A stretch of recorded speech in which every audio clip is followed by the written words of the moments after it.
By lunchtime on day one of the Ryder Cup, the U.S. team had already dug a hole. The Americans were blown out in the first three foursomes matches, with only Patrick Cantlay and Xander Schauffele claiming a point, leaving the team down 3-1 heading into the afternoon session.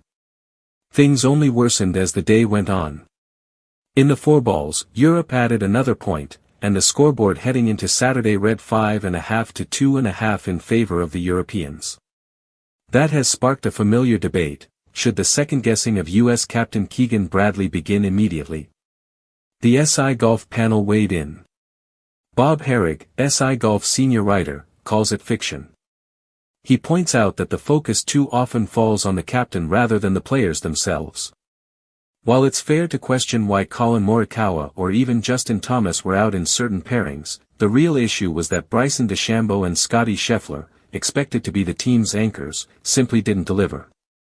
They needed to make birdies, put points on the board, and they didn't, regardless of who their partners were. John Ployme, SI Golf managing editor, disagrees, saying it's fact. He argues Bradley should have been a playing captain, contributing directly to the team's performance.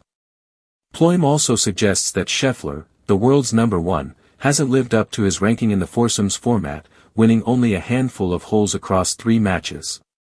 A bold move, Ployme adds, would be to sit Scheffler in Saturday morning's foursomes.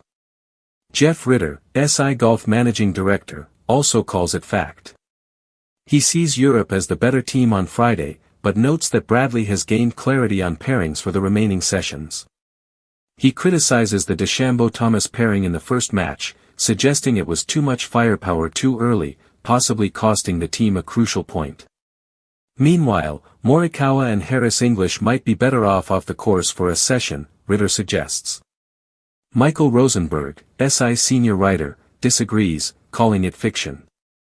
He acknowledges questionable pairings, especially Morikawa with English, but emphasizes that decisions are gray and unpredictable. Europe simply played better, and missed shots by DeChambeau, Thomas, and Scheffler can't be blamed on the captain alone. John Schwarb, SI Golf senior editor, takes a neutral stance. He doesn't blame Bradley for Scheffler's losses, but he flags the Morikawa-English pairing and the decision to delay sending out Cameron Young as areas of responsibility for the captain. Even the spectacle of Air Force One flying over didn't shift momentum in the Americans' favor.